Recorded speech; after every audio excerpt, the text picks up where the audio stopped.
rise in opposition to the bill that is before us. I think the easiest thing I could say about it is it's just positively silly on its face. The majority party in the state of Connecticut has a new toy, apparently, and it's the term private equity. And they're going to sit around and apply it to as many bills as they possibly can because they think somehow outside this building, private equity, in quotes, is something that gets people charged up from a political standpoint because private equity is so bad. But the fact of the matter is, this bill's, in my view, unconstitutional, and it's going to cause a significant amount of diminishing of the quality of services that the state of Connecticut can provide. Because frankly, sometimes these experienced operators that have been around are actually good at what they do. I'm looking forward to a debate on the next bill, which we're going to talk about, is going to be about private equity and residential purchases. This one is all about being able to participate in the landscape of childcare. What we should be talking about here, and what should matter, is the standards necessary to operate one of these facilities. And if it doesn't have to do with the quality of the facility, the quality of the education they provide, the safety of the premises, then it shouldn't be a factor. Because those are the things that matter, both to the parents of these children, the children themselves, obviously, and I think to the people on the street that are sending us here to debate these issues. But instead, we're playing a game, and it's a dangerous game. And in fact, I said earlier on a similar bill where the term private equity was bandied about again for political purposes, that it's as bad as racism. You're basically telling people that because they fall into a certain classification, which changes by the minute, by the way. These bills get bounced around this building. It goes to the Judiciary Committee. Oh, it's going to be 30 million or more. Oh, no, wait, we're going to send it over here. It's 50 million or more. It's just, we're trying to attack a class of people. That is not what we're supposed to do in the legislature. We shouldn't be attacking any class of people based on their wealth, based on their race, based on their religion, based on their belief system. But that's exactly what these bills do. These bills carve up the world into different pieces. But what the proponents don't realize is that in the process of trying to attack a segment of our society, to vilify a segment of our society, they're creating less than desirable results for everyone else. Can I just ask a question through you, Madam President? Absolutely. I'd like to ask the proponent, are there any facilities in the state of Connecticut operating today that would be potentially eligible for the grant that is included in this bill? Through you. Thank you. Senator Marr. Yes, there are. Thank you, Senator Sampson. Thank you very much. Madam President, are they bad? Through you. Thank you, Senator Marr. May I have clarification on the question, please, Madam President? Senator Sampson. Are they doing something that would cause them to be punished by the state of Connecticut? Through you.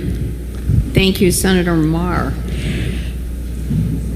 We are looking at private equity when 10 to 12% of private equity, 10 to 12% of childcare in the United States right now is private equity. So what we are doing is not saying private equity can't be in Connecticut.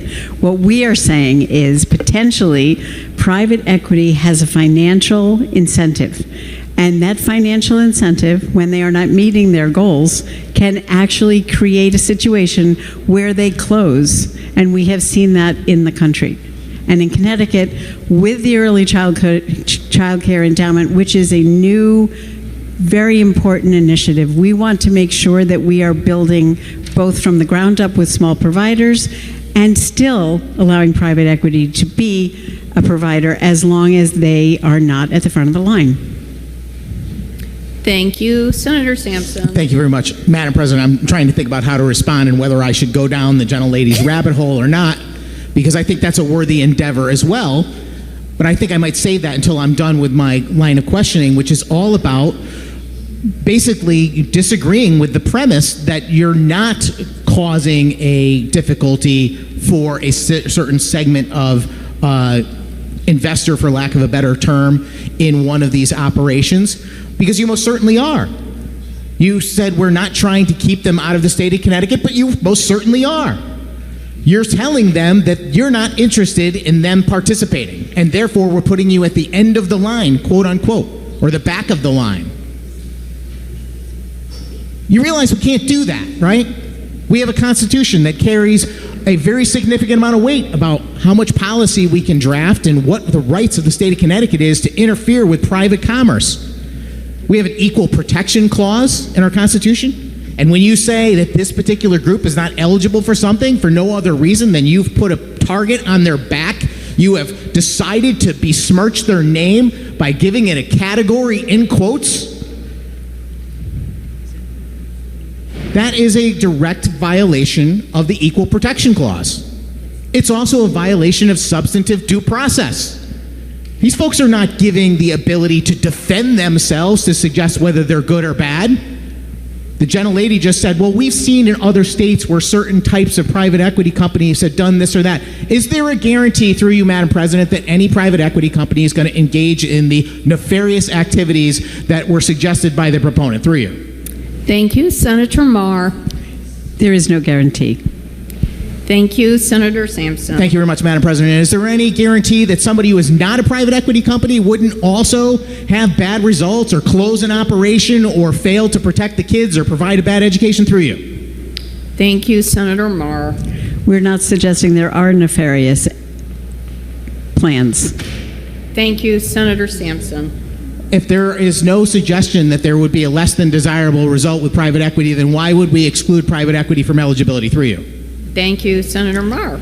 Because we already see the growth of private equity in our country, and we know that KinderCare closed a third of their sites overnight, and I believe it's Senator Jeff Merkley has started looking into the issue of childcare, private equity in childcare, because of the financial imperative, which ends up putting a stronger burden on parents as they are looking to rejoin the workforce.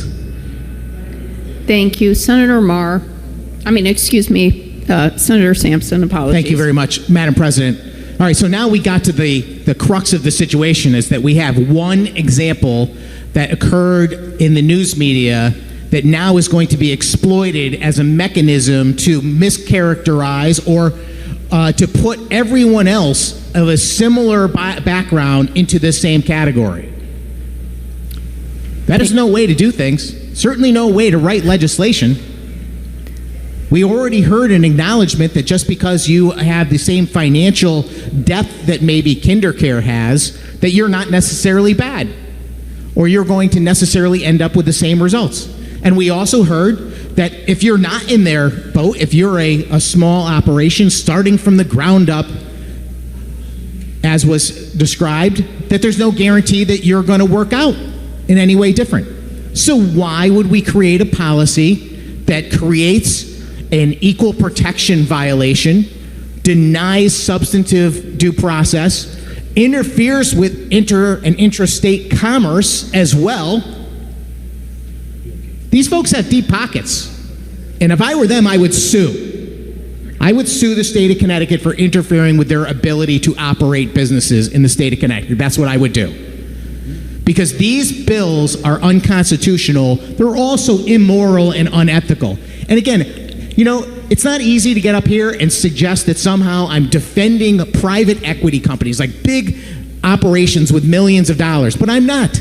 I'm not defending them. I'm defending the premise that in America, we don't put people into boxes. We do not judge them on the behavior of people that are not them.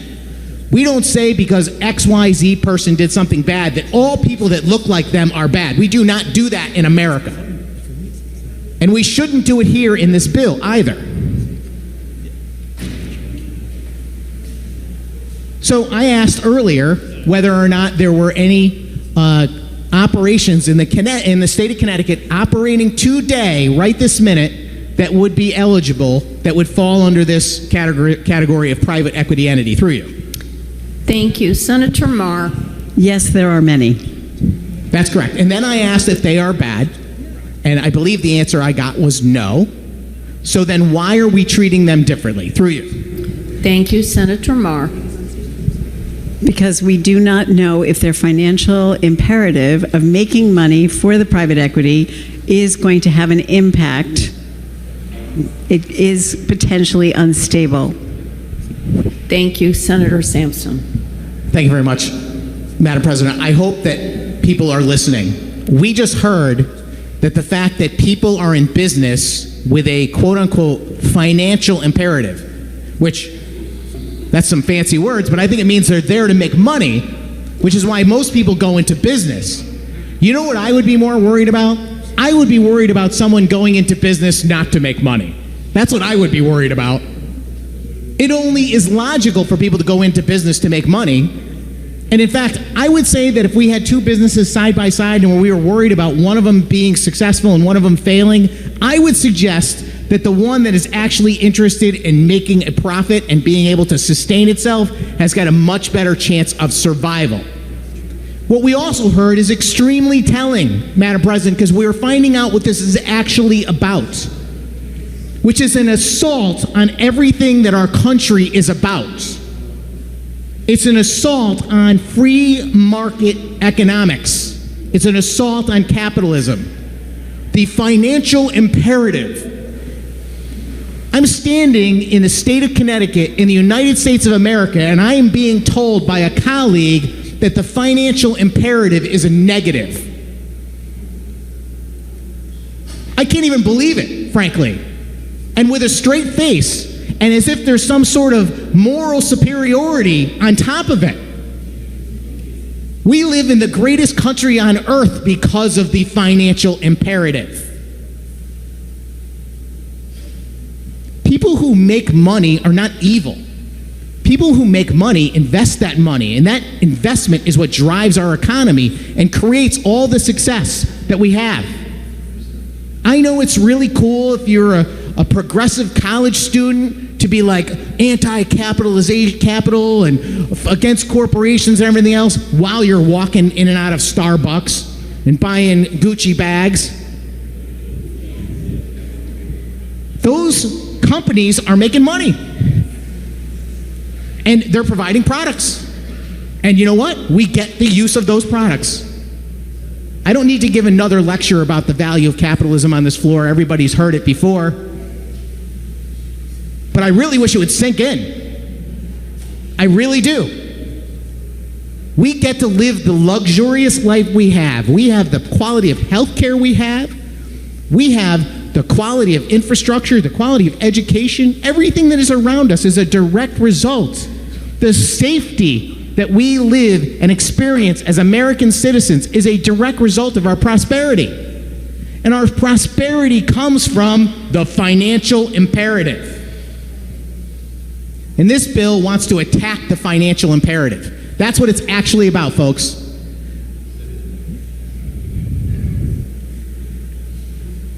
I don't know what else I can say.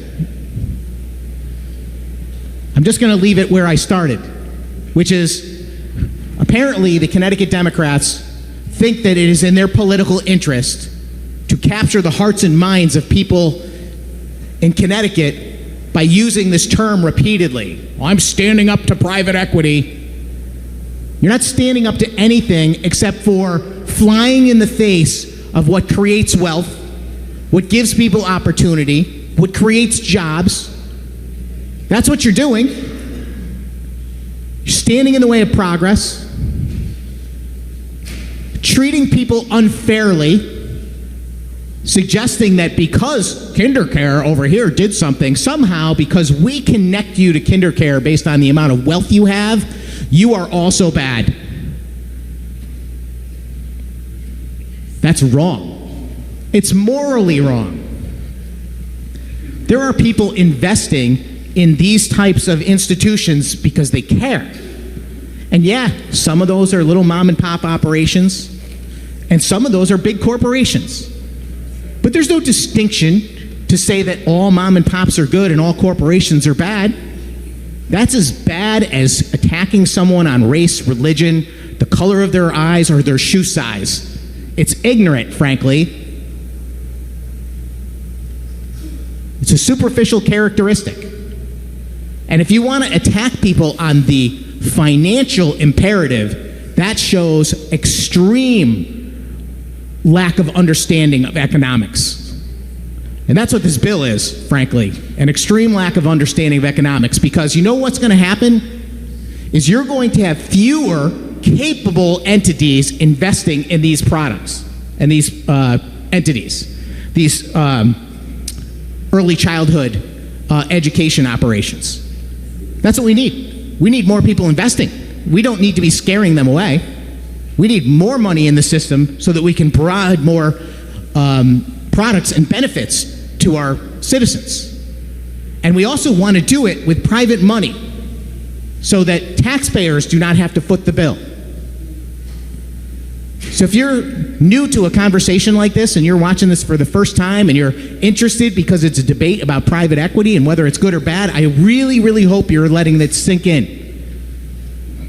That what you're doing is watching a political debate where a policy debate should be occurring. And the policy debate should be about the quality of the facility, the quality of the education, and the safety of the children. And it shouldn't be about trying to create some sort of jargon that is going to be used in an election for political purposes to besmirch the most key cornerstone ideas of America. This is a bad bill, Madam President. I'm a no.